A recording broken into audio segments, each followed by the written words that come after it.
আসসালামু আলাইকুম ওয়া রাহমাতুল্লাহ। আলহামদুলিল্লাহি রাব্বিল আলামিন ওয়াল আকিবাতু লিল মুত্তাকিন ওয়া আলা আলিহি ওয়া আসহাবিহি আজমাইন, আম্মা বাদ। সুপ্রিয় দর্শক, দূরেও কাছে বিশ্বের যে প্রান্ত থেকে দেখছেন, আপনাদেরকে মাহে রমাদানের শুভেচ্ছা জানিয়ে শুরু করছি আপনাদের প্রিয় চ্যানেল জিটিভির পর্দায় বিআরবি কেবলস নিবেদিত জিজ্ঞাসা জবাব অনুষ্ঠান, powered by BRB hospitals limited. আপনাদের সাথে পুরো অনুষ্ঠান জুড়ে আছি আমি মোহাম্মদ শাহিদুল ইসলাম। জীবন ঘনিষ্ঠ প্রশ্নের সরাসরি সমাধানমূলক অনুষ্ঠান জিজ্ঞাসা ও জবাব। আপনাদের করা নানা প্রশ্নের সরাসরি সমাধান দিতে আমাদের সাথে আজকে দেশের একজন বিজ্ঞ ইসলামিক স্কলার উপস্থিত আছেন। আমাদের সাথে আজকে উপস্থিত আছেন ঢাকা বিশ্ববিদ্যালয়ের ইসলামিক স্টাডিজ বিভাগের সম্মানিত অধ্যাপক প্রফেসর ডক্টর ইউসুফ ইবনে হুসাইন স্যার। আসসালামু আলাইকুম ওয়া রাহমাতুল্লাহি ওয়া বারাকাতুহু। ওয়া আলাইকুম আসসালাম ওয়া রাহমাতুল্লাহ। স্যার কেমন আছেন? আলহামদুলিল্লাহ, আমি ভালো আছি। আপনি কেমন আছেন? জি আলহামদুলিল্লাহ। সুপ্রিয় দর্শক, আপনাদের মনের নানা প্রশ্নের সরাসরি সমাধান পেতে কল করুন স্ক্রিনে দেওয়া আমাদের নম্বরে। স্যার, আমাদের আজকের প্রাসঙ্গিক বিষয় হচ্ছে ইসলামের দৃষ্টিতে আদল ও ইনসাফ। তো আমরা শুরুতে আপনার কাছে জানতে চাই আদল এবং ইনসাফের পরিচয়। আদল এবং ইনসাফ বলতে কি বোঝায় সম্পর্কে একটু জানতে চাই। জি, বিসমিল্লাহ, আলহামদুলিল্লাহ, ওয়াসসালাতু ওয়াসসালামু আলা রাসূলিল্লাহ ওয়া বাদ। জিটিভির পর্দায় যে সকল দর্শক শ্রোতা রয়েছেন, কাছের এবং দূরের, দেশের এবং বিদেশের, সবাইকে মাহে রমাদানের শুভেচ্ছা জানিয়ে শুরু করছি আজকের অনুষ্ঠান। আদল এটি একটি পরিভাষা।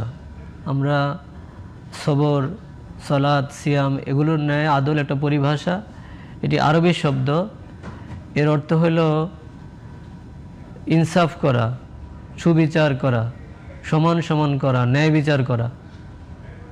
তো এমনি আরবিতে আদল শব্দটির পারিভাষিক অর্থ বলা হয় যে ওয়াদুস শাইয়্যি মুহাল্লিহি, কোনো জিনিস যথাস্থানে রাখা। অর্থাৎ আমাদের ব্যক্তিগত জীবনে, পারিবারিক জীবনে, সামাজিক জীবনে যেটা যেখানে রাখার কথা, আল্লাহ সুবহানাহু ওয়া তাআলা যেটা যেখানে রাখার কথা বলছেন সেটা সেখানে রাখার নামই হলো আদল।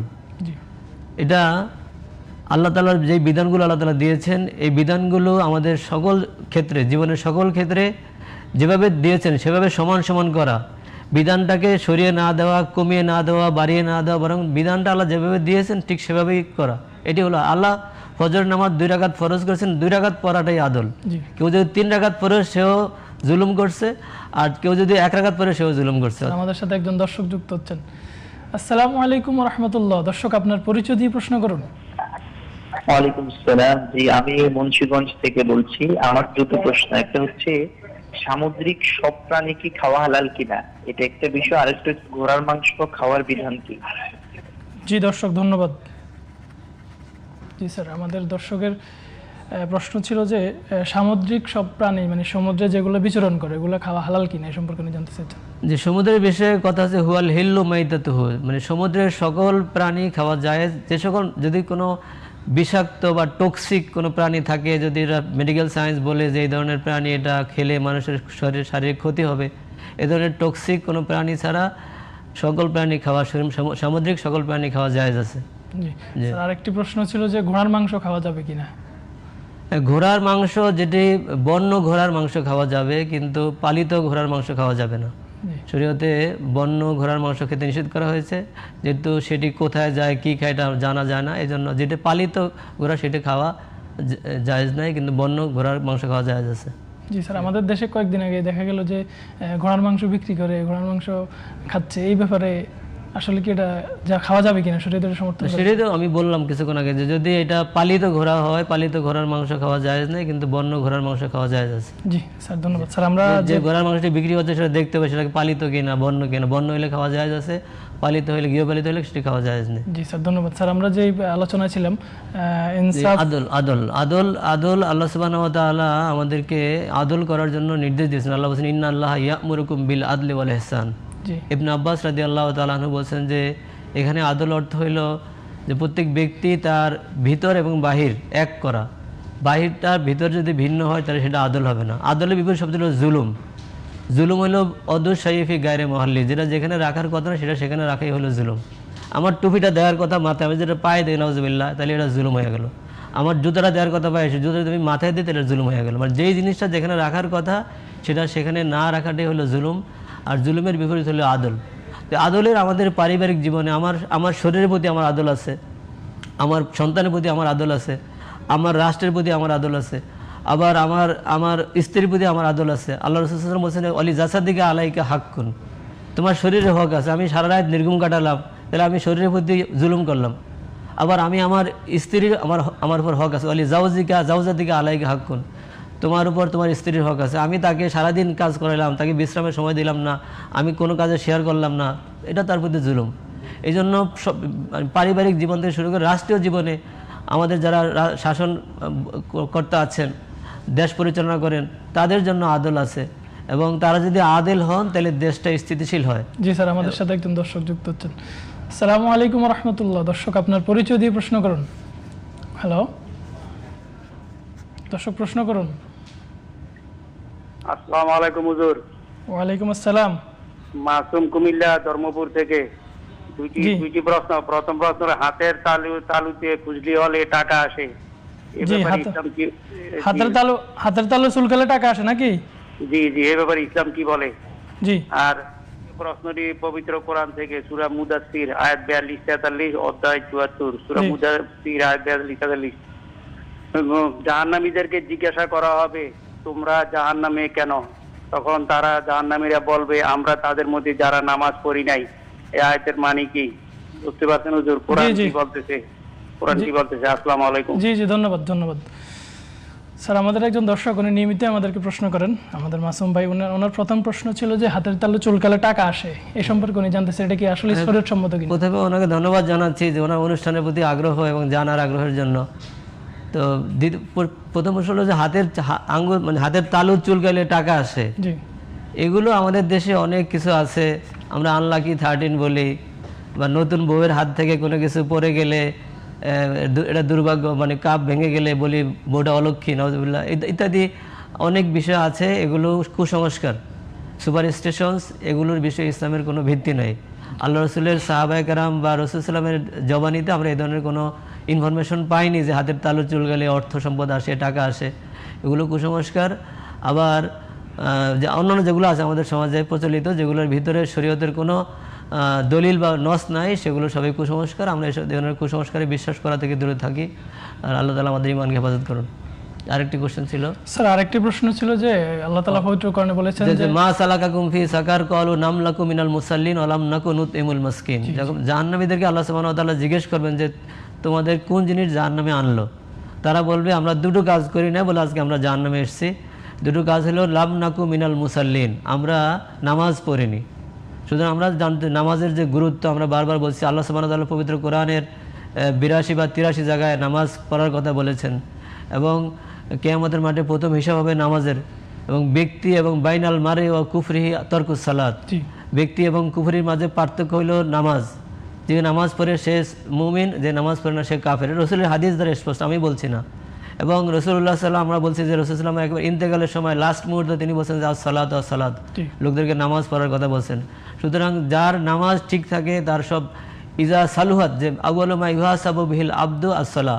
রসুল বলছেন যে মান সালুহাত সালাতুহু ফাকাদ আনজাহা ওয়া আফলাহা, যার সালাত ঠিক আছে সে সফল হয়ে গেল, সে সফল কাম হয়ে গেল, সে পার পেয়ে গেল, সে মুক্তি পেয়ে গেল, তার আর কোনো ভয়ের কারণ নাই। আর যার সালাত ঠিক নাই সে খাসিরা, ব্যর্থ হয়ে গেল, সুতরাং তার আর মুক্তির কোনো উপায় নাই। আরেকটি বলছেন যে ওলাম নাকু নুতইমুল মিসকিন, আমরা মিসকিনদেরকে খাওয়াতাম না। আল্লাহ সুবহানাহু ওয়া তাআলা এই মানে নিরন্নকে অন্ন দেওয়া, এটি ইসলামের অন্যতম একটি কাজ। যারা গরিব দুঃখী তাদেরকে খাদ্য দেওয়া, খাদ্য কিনে দেওয়া বা খাদ্যের কেনার জন্য টাকা পয়সা দেওয়া, এগুলো সবই করলে ব্যক্তি পরকালে অনেক উপকৃত হবে। এবং জাহান্নামের লোকরা বুঝতে পারবে তারা এই দুটি মহান কাজ না করার কারণে তারা আজকে জাহান্নামে গিয়েছে। সুতরাং আমরা যারা জীবিত আছি আমাদের উচিত এই দুটো কাজ করা। স্যার, আপনাকে ধন্যবাদ। আমরা বিরতির পর আবারও আপনার থেকে শুনবো। সুপ্রিয় দর্শক, আপনারা দেখছেন বিআরবি কেবলস নিবেদিত জিজ্ঞাসা জবাব অনুষ্ঠান, powered by BRB hospitals limited. সময় হলো একটি বিরতির পর আমরা আবারও ফিরে আসবো। ততক্ষণে আমাদের সাথেই থাকুন। সুবহানাল্লাহি ওয়া বিহামদিহি, সুবহানাল্লাহিল আযীম।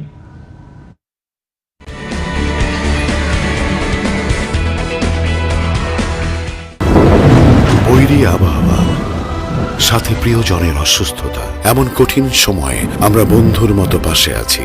সিদ্ধান্ত নেই দ্রুত। হ্যালো স্যার, পেশেন্টের অবস্থা ক্রিটিক্যাল, ওটিতে মুভ করছি।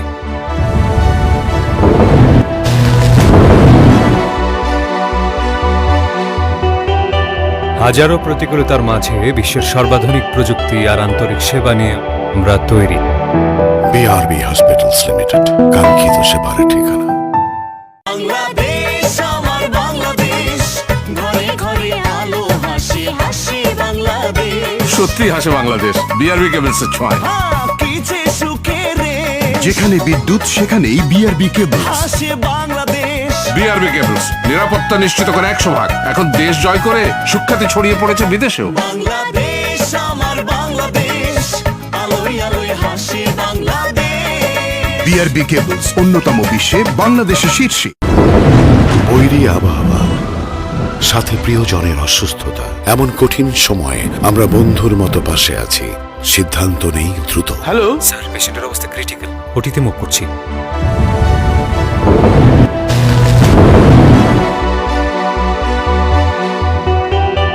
হাজারো প্রতিকূলতার মাঝে বিশ্বের সর্বাধুনিক প্রযুক্তি আর আন্তরিক সেবা নিয়ে আমরা তৈরি। বিআরবি হসপিটালস লিমিটেড, কাঙ্ক্ষিত সেবার ঠিকানা। বাংলাদেশ আমার বাংলাদেশ, ঘরে ঘরে আলো হাসি হাসি বাংলাদেশ। সত্যি হাসে বাংলাদেশ বিআরবি কেবলস এর ছোঁয়ায়। কিছে সুখে রে, যেখানে বিদ্যুৎ সেখানেই বিআরবি কেবলস। হাসে বাংলাদেশ। বিআরবি কেবলস নিরাপত্তা নিশ্চিত করে 100 ভাগ। এখন দেশ জয় করে সুখ্যাতি ছড়িয়ে পড়েছে বিদেশেও। বাংলাদেশ আমার বাংলাদেশ, আলোয় আলোয় হাসি বাংলাদেশ। বিআরবি কেবলস অন্যতম বিশ্বে বাংলাদেশের শীর্ষে। বৈরী আবহাওয়া, সাথে প্রিয়জনের অসুস্থতা, এমন কঠিন সময়ে আমরা বন্ধুর মতো পাশে আছি। সিদ্ধান্ত নেই দ্রুত। হ্যালো স্যার, পেশেন্টের অবস্থা ক্রিটিক্যাল, ওটিতে মুভ করছি।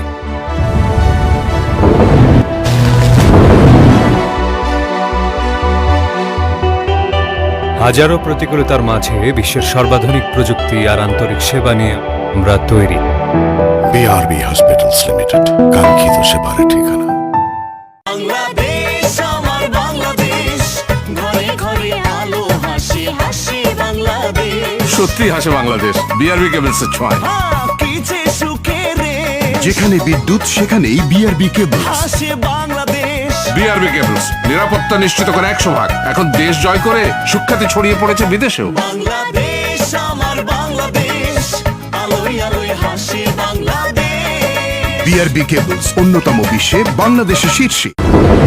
বৈরী আবহাওয়া, সাথে প্রিয়জনের অসুস্থতা, এমন কঠিন সময়ে আমরা বন্ধুর মতো পাশে আছি। সিদ্ধান্ত নেই দ্রুত। হ্যালো স্যার, পেশেন্টের অবস্থা ক্রিটিক্যাল, ওটিতে মুভ করছি।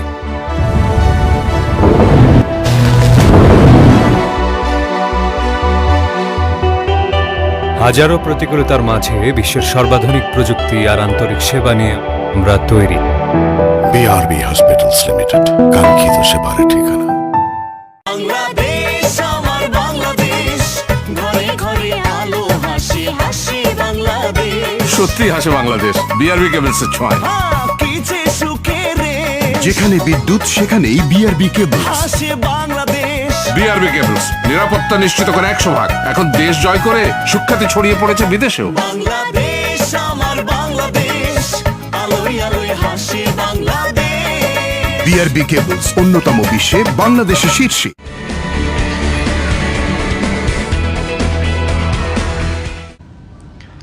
আসসালামু আলাইকুম রহমতুল্লাহ। সুপ্রিয় দর্শক, বিরতির পর আবারও ফিরে এলাম। আপনারা দেখছেন বিআরবি কেবলস নিবেদিত জিজ্ঞাসা ও জবাব অনুষ্ঠান, powered by BRB hospitals limited. আপনাদের সাথে আছে আমি মোহাম্মদ সাজিদুল ইসলাম। স্যার, বিরতির পূর্বে আমরা আপনার থেকে শুনছিলাম আদল ও ইনসাফ সম্পর্কে। তো এখন আমরা আপনার কাছ থেকে কোরআন সুন্নাহর আলোকে আদল ও ইনসাফের গুরুত্ব এ সম্পর্কে যদি একটু বলতেন স্যার। আপনাকে ধন্যবাদ। আল্লাহ সুবহানাহু ওয়া তাআলা পবিত্র কোরআনে বলেছেন যে এদিলু হু আকরাবুল লিত্তাকওয়া। তিনি বলেছেন যে ওয়াইজা হাকামতুম বাইনান নাস আন তাহকুমু বিল আদল। তিনি বলেছেন যে কুনু কাওয়ামিনা শুহাদা বিল কিসত ওয়ালাউ আলা আনফুসিকুম আউল ওয়ালিদাইনি ওয়াল আকরাবিন। এই সকল আয়াত থেকে আমরা বুঝতে পারি যে বিশেষ করে শাসক যিনি, শাসকের পক্ষ থেকে ন্যায়পরায়ণতা, সুবিচার করা এটা অত্যন্ত জরুরি। আল্লাহ রসুল বলছেন যে আদলু ইয়ৌমিন খায়রুম মিন ইবাদাতে আরবাইনা সানাতান। কোনো শাসক যদি একদিন সুবিচার করে তাহলে তার এটা 40 বছর ইবাদতের চেয়ে অধিক উত্তম। এবং আল্লাহ সুবহানাহু ওয়া তাআলা রাসূল সাল্লাল্লাহু আলাইহি ওয়াসাল্লাম আমাদেরকে বলেছেন যে ইন্নামা হালাকা মান কানা কাবলাকুম, তোমাদের পূর্বে যারা আছে আমাদেরকে বলেছেন তারা ধ্বংস হয়েছে এই কারণে যে তাদের ভিতরে কোনো দুর্বল যদি কোনো ব্যক্তি অপরাধ করতো তাহলে তারা পাকড়াও করতো, তাকে শাস্তি দিত, আর কোনো শক্তিশালী ব্যক্তি ইবাদত করলে বা অপরাধ করলে তারা তাকে ছেড়ে দিত, এই জন্য তারা ধ্বংস হয়ে গেছে। রাসূলুল্লাহ সাল্লাল্লাহু আলাইহি ওয়াসাল্লাম বলছেন যে আল্লাহে লাউ সারাকাত ফাতেমা বিনতু মুহাম্মাদিন লাকাতাতু ইয়াদাহা, আল্লাহর কসম আমার মেয়ে ফাতেমা যদি চুরি করতো তাহলে আমি তার হাত কেটে দিতাম। এর দ্বারা বোঝা যাচ্ছে যে ইসলামী সমাজে বিচার ব্যবস্থার ক্ষেত্রে, শাসন ব্যবস্থার ক্ষেত্রে সকল জায়গায় আদল করা, সুবিচার করা, স্থিতিশীলতা, শান্তি ইত্যাদি রক্ষার জন্য অত্যন্ত জরুরি। যদি কোনো সমাজে এই ধরনের সুবিচার না হয়, কারোর জন্য একটা বিচার হয়, অন্য কারোর জন্য আরেকটা বিচার হয়, একটা গ্রুপের জন্য এক ধরনের বিচার হয়, জাজমেন্ট হয়, আরেকটা গ্রুপের আরেক জাজমেন্ট হয়, তাহলে সেই সমাজে কখনো শৃঙ্খলা ফিরিয়ে আনা সম্ভব হয় না। সেই সমাজে মারামারি, হানাহানি, খুনাখুনি, কাটাকাটি, রাহাজানি এগুলো বেড়ে যায়। সুতরাং এগুলো থেকে মুক্ত হওয়ার জন্য আমাদেরকে অবশ্যই সমাজের সবার ক্ষেত্রে আদল প্রতিষ্ঠা করতে হবে। রাসূলুল্লাহ সাল্লাল্লাহু আলাইহি ওয়াসাল্লাম বলছেন যে সাবাতুন ইউজিল্লুহুমুল্লাহু তাহতা জিল্লিহি ইয়াওমা লা জিল্লা ইল্লা জিল্লুহু, কিয়ামতের দিন যখন সূর্য একবার মাথার উপরে থাকবে, যেদিন আল্লাহর আরশের ছায়া ছাড়া কোনো ছায়া থাকবে না, সেদিন 7 শ্রেণীর লোককে আল্লাহ তাআলা আরশের নিচে ছায়া দেবেন। সেখানে 7 শ্রেণীর মধ্যে একটা শ্রেণী হলো as-সুলতানুল আদিল, ন্যায়পরায়ণ বাদশাহ, যেই বাদশাহ সবার জন্য সিমিলার বিচার করেছেন, বিচার ব্যবস্থাকে স্বাধীন করে দিয়েছেন, সেখানেও ইন্টারফেয়ার করেন নাই। আমরা দেখতে পাই যে রাসূলুল্লাহ সাল্লাল্লাহু আলাইহি ওয়াসাল্লামের সময় বা সাহাবায়ে কেরামের সময় আলী রাদিয়াল্লাহু তাআলা আনহুর বিরুদ্ধে একজন মামলা দায়ের করেছেন, তিনি বিচারকের কাঠগড়ায় যায় দাঁড়িয়েছেন। এবং আলীকে যখন চেয়ার দেওয়া হয়েছে তিনি সেই চেয়ার ইগনোর করেছেন, বলছেন আমি চেয়ারে বসবো না, চেয়ারে বসা হলো আমার প্রতি ইনজাস্টিস তুমি করলো বা বিচারের প্রতি তুমি বিদ্যাঙ্গুলি দেখাইলা, এখানে আমি বিচার প্রার্থী, সুতরাং আমি কাঠগড়ায় দাঁড়িয়ে থাকবো। তিনি সেই বিচারকের কাছ থেকে চলে গেছেন যে তুমি তো আমার প্রতি বিচার করতে পারবে না, কারণ তুমি আমাকে চেয়ার দিয়েছো। স্যার, একজন দর্শক আমাদের সাথে যুক্ত হচ্ছেন। আসসালামু আলাইকুম ওয়া রাহমাতুল্লাহ। দর্শক আপনার পরিচয় দিয়ে প্রশ্ন করুন। হ্যালো, আসসালামু আলাইকুম, আমি কুষ্টিয়া থেকে বলছি। জি, আমার প্রশ্ন হচ্ছে, এখন দেখা যায় যে অনেক তরুণ অনলাইন থেকে ইনকাম করে, জি, সেটা ইউটিউব হোক বা ফেসবুকে কোনো ভিডিও শেয়ারিং করে হোক, এটা জায়েজ হবে কিনা? আরেকটা কোশ্চেন হলো আমরা অনেক সময় দেখেছি যে ফেসবুক বা ইউটিউব দেখার সময় হঠাৎ অপ্রাসঙ্গিক মানে অন্য কোনো ছবি চলে আসে, তো এক্ষেত্রে আমাদের গুনাহ হবে কিনা? ওকে দর্শক, ধন্যবাদ। স্যার, আমাদের দর্শকের প্রশ্ন ছিল বর্তমানে দেখা যায় যে অনলাইন থেকে অনেকে ইনকাম করে, অ্যাডের মাধ্যমে, বিভিন্ন বিজ্ঞাপনের মাধ্যমে ইনকাম করে, তো এটা আসলে ইসলামে জায়েজ কিনা বা ইসলাম এটা সমর্থন করে কিনা? যে অত্যন্ত চমৎকার একটি কোশ্চেন করেছেন, যেটা আমাদের বর্তমান সময়ের সাথে খুবই রিলেভেন্ট। তো কেউ যদি শ্রম মেধা বিনিয়োগ করে এবং শ্রম মেধার এগেনিস্টে সে কোনো বেনিফিট পায়, এটা তার জন্য জায়েজ হবে। বিনা শ্রমে সুদ হারাম কেন ইসলামে? কারণ সুদ হলো কোনো ধরনের শ্রম মেধা ছাড়াই সে ব্যক্তি টাকা দিয়ে টাকা পেয়ে যাচ্ছে, সেখানে তার কোনো শ্রম, সময় ইত্যাদি বিনিয়োগ করতে, সময় দিচ্ছে কিন্তু সে কোনো পারিশ্রমিক তার নাই, কোনো শ্রম নাই। কিন্তু কেউ যদি ফেসবুকে কোনো ভালো জিনিস আপলোড করে, এই আপলোড করতে যে সে সময় ব্যয় করে এবং এটা ভিউয়াররা দেখে বা লাইক দেয়, একটা সীমা পার হইলে সে এখান থেকে বেনিফিট পায়, এটা না জায়েজ হওয়ার কোনো কারণ। শরীয়তের সব জিনিসই জায়েজ, যে সকল বিষয় হারাম হওয়ার বিষয়ে স্পষ্ট দলিল আছে, এগুলো ছাড়া শরীয়তে কোনো জিনিস হারাম নয়। স্যার, এই ক্ষেত্রে দেখা যায় যে বিভিন্ন অ্যাড আসে, মহিলাদের ছবি বা বিভিন্ন ছবি আসে, তো এই ক্ষেত্রে ওই অ্যাড থেকে ইনকাম করা জায়েজ আছে কিনা? না, এতে যে মানে অপরাধ, অশ্লীলতা, বেহায়াপনা, ব্যভিচার, শরীর দিয়ে দেহ ব্যবসা ইত্যাদি যেগুলো হারাম ইসলামে, সেই ধরনের কোনো কিছু যায়, সেগুলো থেকে মানে অশ্লীল কোনো অ্যাড থেকে ইনকাম করা জায়েজ নেই। হ্যাঁ, কেউ যদি বাধ্য হয় যে আমার ইয়ের মধ্যে চলে আসে, এখানে আমার কোনো হাত নাই, এত্তেরারি, আমার এখতিয়ার না, আমার ইচ্ছার বাইরে এটা, তো সেটা তো তার করার কিছু না। আমার এত্তরা গায়রা বাগি ওয়ালা আদিন ফালা ইসমা আলাই। সুতরাং কেউ যদি বাধ্য হয়ে যে সে চায়নি কিন্তু চলে আসছে বা সে না করে দিয়েছে, তবে এখান থেকে যখন কন্ডিশন দিবে, যার কাছে দিবে অ্যাড বা যার কাছ থেকে এটা নিবে, তাকে বলে নিবে যে আমার এখানে এই ধরনের কোনো অশ্লীল বিষয় এখানে জড়াবেন না বা এখানে দিবেন না। যদি এই শর্ত ফুলফিল করে তাহলে সে এখানে কাজ করবে, নাহলে সে কাজ করবে না। জি স্যার, আমাদের সাথে আরেকজন দর্শক যুক্ত হচ্ছেন। আসসালামু আলাইকুম ওয়া রাহমাতুল্লাহ। দর্শক আপনার পরিচয় দিয়ে প্রশ্ন করুন। ওয়ালাইকুম সালাম। জি হুজুর, আমার একটা প্রশ্ন ছিল। জি, প্রশ্ন করুন। আর মসজিদে দেখা যায় যে মানে হুজুর যিনি নামাজ পড়ায় উনি বলেন যে মানে মসজিদে খুচরা টাকা দেওয়া যাবে না, মানে নোট দিতে হবে 100, 500, 1000। আবার দেখা যায় যে ওই হুজুর আবার বলে যে অমুক ভাই দিতে 500, অমুক ভাই দিচ্ছে 1000, মানে এইভাবে আসলে ইসলামে কতটুকু শরীয়ত মতে এই আসা যায় আর কি। জি দর্শক, ধন্যবাদ। স্যার, আমাদের আরেকজন দর্শকের প্রশ্ন ছিল যে মানে এই ফেসবুক ইউটিউব চালু করলে অনেক সময় অ্যাড আসে, বিভিন্ন ছবি আসে, হ্যাঁ, তো এই ক্ষেত্রে এই ছবিগুলো সামনে আসলে, যেমন মহিলাদের ছবি আসে, বিভিন্ন ছবি আসে, তো এগুলো দেখলে গুনাহ হবে কিনা, ইসলাম কি বলে? যে আপনার কোশ্চেনটা খুব যুক্তিযুক্ত, কিন্তু আমাদের এখন কিছু বের হয়েছে, যেমন কাহাব গার্ড আছে, এটা যদি আপনি আপনার মোবাইলে বা আপনার ডেস্কটপে ইনস্টল করেন আপনার, তাহলে এগুলো আসবে না, এগুলো এটাই গার্ড দিবে। এই ধরনের কোনো ব্যারিয়ার যদি আপনি যুক্ত করতে পারেন বেটার, যদি যুক্ত করতে না পারেন বা আপনার কাছে না থাকে, তাহলে আপনি যদি আসলে সেটা দেখবেন না, নিচের দিকে চোখ নামে রাখবেন, চোখ দৃষ্টি দিবেন না, কারণ দৃষ্টি দিলেই তো গুনাহ হয়। আপনি যদি এটার সাথে সাথে নিজের চোখটা অবলম্বিত করে নেন, অন্যদিকে তাকান এবং এড শেষে আবার দেখেন, তাহলে আপনার গুনাহ হবে না। কিন্তু আমার ইয়ে হলো যে এখন কাহাব গার্ড আছে, এই ধরনের ক্ষেত্রে এগুলো চেক দেওয়ার জন্য কাহাব গার্ড ইনস্টল করে নেন, তাহলে আপনার মোবাইলে বা আপনার ল্যাপটপে অশ্লীল কোনো ভিডিও বা ছবি আসবে না। জি স্যার, আরেকজন দর্শকের প্রশ্ন ছিল, মসজিদের খতিব, উনি মসজিদের যখন টাকা কালেকশন করেন তখন বলেন যে মসজিদে খুচরা টাকা দেওয়া যাবে না, 500 টাকা 1000 টাকার নোট দিতে হবে। আবার যারা 500 টাকা 1000 টাকার নোট দেয় এদের নাম বলে যে অমুক 1000 টাকা দিচ্ছে, অমুক 500 টাকা দিচ্ছে। ইসলাম আসলে এটা কিভাবে দেখে, এটা ইসলাম সমর্থন করে কিনা? জি, অত্যন্ত চমৎকার একটি কোশ্চেন করেছেন। এই ধরনের কোনো কথা মানে খুচরা টাকা দেওয়া যাবে না, এটা ইসলাম পরিপন্থী কথা, এটা অনিসলামিক কথা। আল্লাহ সুবহানাহু ওয়া তাআলা বলছেন যে ওয়ালিউনফিক যু সাআতিন মিন সাআতিহি, যার সামর্থ্য আছে সে সামর্থ্য যেন দান করে। ওমান কুদিরা আলাইহি রিজকাহু ফালিউনফিক মিম্মা আতাহুল্লাহ, যার সামর্থ্য কম দিয়েছেন সে তার সামর্থ্য থেকে ব্যয় করুক। অর্থাৎ যার সামর্থ্য 1 টাকা দেওয়ার আছে সে 1 টাকা দিবে, যার 2 টাকার দেওয়ার আছে সে 2 টাকার দিবে।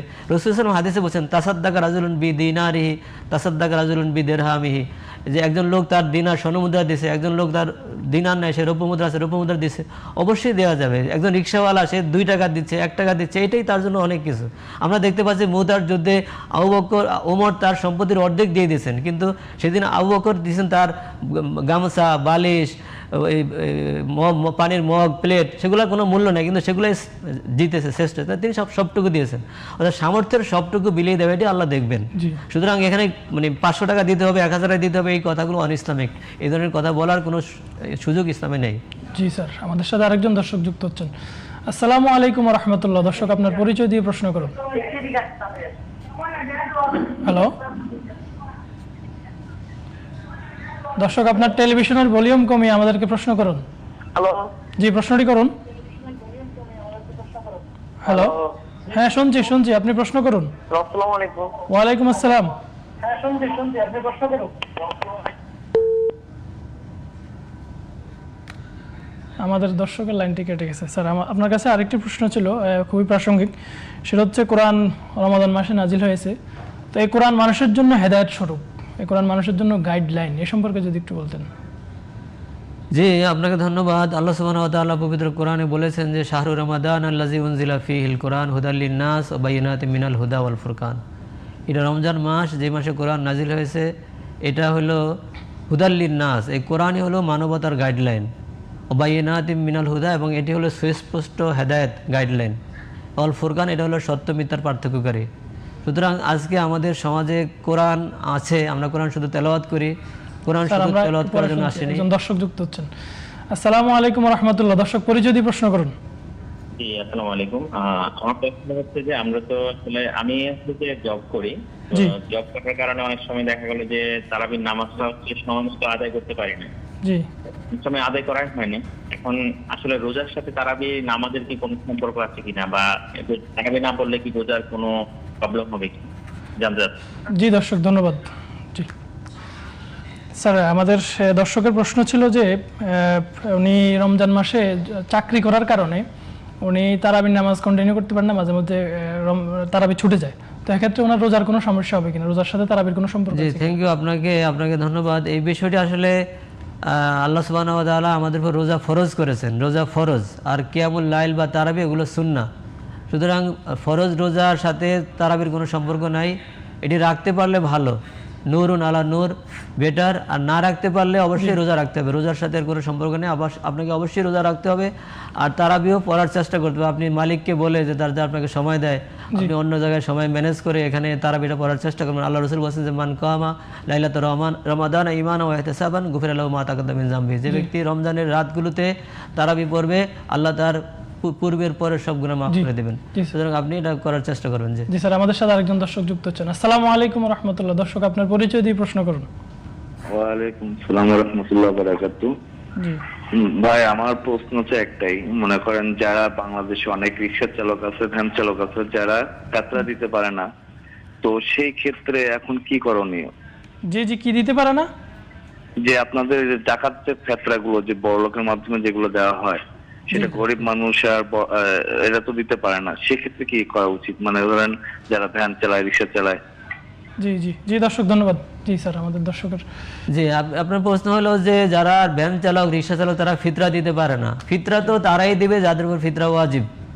এটা আমরা যারা রোজা রেখেছি এবং আমরা যারা এই যে যারা ভ্যান চালক, রিকশা চালক, তারা যাতে করে আমাদের সাথে আনন্দে শরিক হতে পারে, এই জন্য ফিতরা রাসূলুল্লাহ সাল্লাল্লাহু আলাইহি ওয়াসাল্লাম ওয়াজিব করেছেন প্রত্যেক ওই লোকের উপর যার কাছে ঈদের দিন সকালবেলা নেশা পরিমাণ সম্পদ থাকে, 7.5 তোলা স্বর্ণ অথবা 12.5 তোলা রূপার বা সমপরিমাণ সম্পদের মালিক, তার উপরেই সাদকাতুল ফিতর ওয়াজিব। এটা যাকাতের জন্য 1 বছর হওয়া শর্ত, ফিতরার জন্য 1 বছর হওয়া শর্ত না। ওই দিন ঈদুল ফিতরের নামাজের আগে যদি কেউ মালিক হয় তার জন্য ওয়াজিব। সুতরাং যে রিক্সা চালক বা ভ্যান চালক বা আমার শ্রমিক ভাই বোন বা আমার মাঝি মৎস্যজীবী, তারা যাদের এই ধরনের সম্পদ নাই, অর্থাৎ 7.5 তোলা স্বর্ণ বা 12.5 তোলা রূপো নেই, তাদের উপর ফেতরা দেওয়া ওয়াজিব না। সুতরাং তাদেরকে ফেতরা দিতে হবে না, অর্থাৎ তার সমর্থবান হতে হবে। জি জি জি স্যার, আপনাকে ধন্যবাদ কষ্ট করে আমাদেরকে সময় দেওয়ার জন্য। আশা করছি আপনার কথাগুলোর দ্বারা আমাদের দর্শকরা উপকৃত হবে। জি, সুপ্রিয় দর্শক, আপনারা দেখছেন বিআরবি কেবলস নিবেদিত জিজ্ঞাসা ও জবাব অনুষ্ঠান, powered by BRB hospitals limited. আমরা অনুষ্ঠানের একেবারে শেষ পর্যায়ে চলে এসেছি, বিদায় নেওয়ার পালা। আগামী দিন একই সময় একই টিভির পর্দায় হাজির হয়ে যাব। ততক্ষণে আল্লাহ রাব্বুল আলামিন আপনাদেরকে ভালো রাখুন। সুবহানাকাল্লাহুম্মা ওয়া বিহামদিকা আশহাদু আল্লা ইলাহা ইল্লা আনতা আস্তাগফিরুকা ওয়া আতুবু ইলাইক। আসসালামু আলাইকুম ওয়া রাহমাতুল্লাহ। মিনারের সুর কি তুমি শোনো না?